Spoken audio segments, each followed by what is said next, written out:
And we're back. Dr. Seth here. Not a vlog today because today we are helping you fix your shit. And if you've got SI joint pain, we're going to give you some ideas and some frameworks to help sort it out on your own. And before the ultra nuancy dudes come at me about whether or not we can say that a structure is generative of pain or not, or the whole pain science neurological perspective on where pain comes from, I'm just talking about if a dude Google searches they got pain in their, upper this area, they're going to think it's their SI joint. So that is what we are talking about, is if you got ouchy upper butt cheek, ouchy one-sided low back, what are we going to do about it and how can we think about it? And like any injury, we can kind of come at it from two sides of the same coin. First one being, is it just having too much asked of it and it's telling us that it doesn't like it? Like, are we just doing too much for the area to handle, and is it getting pissed off as a result? The other side of it is the area just not in good enough shape to handle what we're asking of it? So it's kind of the same thing. Doing too much, not in good enough shape, they both result in the same thing, and we can kind of address both at the same time. On the doing too much for it side, with a powerlifter, it's usually as simple as getting them to back off on their main lifts, back off on any irritating accessories for a short period of time to establish a point where the thing isn't pissy, and then slowly ramp back up and allow it to adapt. That's going to let the thing calm down. That's going to let them get into a little bit better shape as they build back up. And a lot of lifters do have a problem with this because they always want to, go super hard, train super hard, go full send. And what I tell them is that if we back off for, 2, 3, maybe 4 weeks and then build back up, we're going to be over this a lot sooner than if we just keep on cranking and then 12 weeks down the road, we're still dealing with it. So a little step backwards in the short term can help us do a hell of a lot better in the long term. And another thing that we can think about in terms of are we asking too much of it is our positioning and our movement availability causing the area to be exposed to more force. And when we're thinking about like one-sided low back or low back pain in general, the first place I want to look with this is hip internal rotation. And the way to kind of visualize why hip internal rotation is important to the low back is just by doing like a simple internal rotation range test. If I can get the camera kind of pointed in the right direction. Oh no, there's a bench behind me. But if we get them to stand on one foot, pick up their leg, get the knee pointed forward, and then flick the foot out into IR, a lot of times what we'll see if it's someone with one-sided low back pain is their leg doesn't really move and they just jack up their hip to try to get the foot out. And that's like a visual representation of how if we lack IR, your body's going to try to make up for it by jacking the pelvis around, and that is going to put a lot of stress into that SI joint-ish area, whether or not it is the SI joint that is actually the cause of irritation.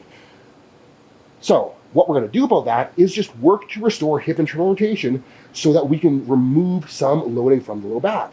And that's not going to be the entire big picture, but if it is a contributing factor, it is going to help to get some of that rotation back. I'm going to try to figure out where the hell to go with the space that I have down here to show this. But one of the easiest things that we can do is get on the floor, get into a 90-90 position. Emphasis on the 90-90-90. I don't want to see like legs scrunched up like this. We want to get nice, opened up, big. We want to be up against something so we can get our torso as close to upright as we can.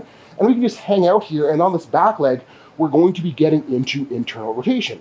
And what we can do here, other than just hang out on the stretch, is we can actually contract in this position. So we can think about pushing our feet down into the floor, using the hip to drive down. We can think about using the hip to drive up. We can do that for, 10 seconds alternating. We can do that for like 30-second holds, either or just spend some time contracting so we get better at contracting and controlling towards that end range.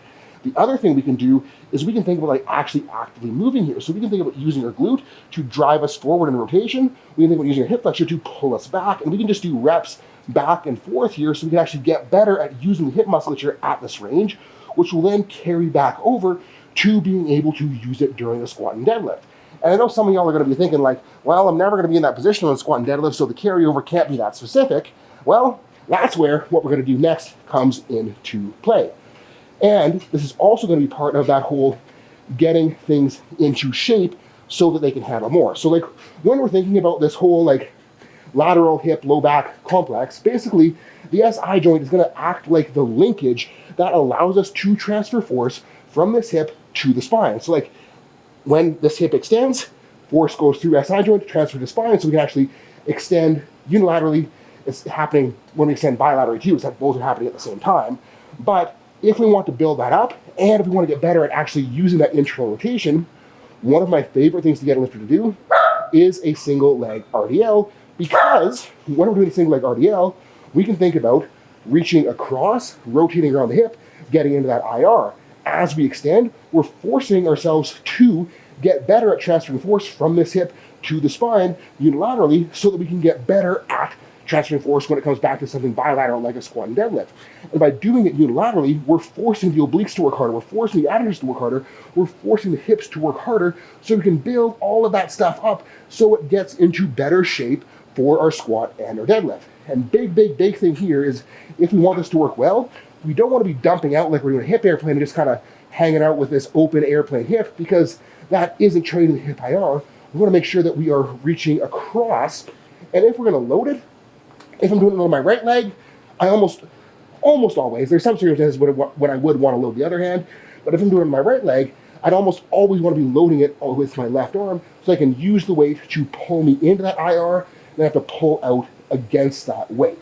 And if we get better at that, if we build it up over time, that hip's going to work better, that glute's going to work better, we're going to be able to transfer more force from our hip to the spine, to our arms, to the bar in our hands, or to the bar in our back if we are squatting, and stuff is going to start feeling better. So guys, if you've got SI joint pain, we need to, number one, make sure that we're not pissing the thing off. You can do that by taking weight off the bar. You can do that by reducing range of motion. So if you're deadlifting, you can do a block pull. If you're squatting, you can do a higher box squat.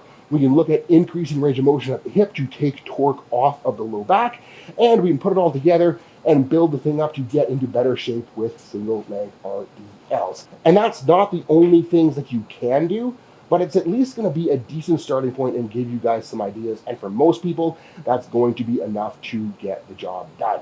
And if you guys need more help, hit those links below for an appointment. Upcoming lecture series is going to be on making conjugate work for raw powerlifting, so check that out if you want to use something more west sidey to make your total bigger. Peace out. Thank you for watching. Appreciate the heck out of all of ya.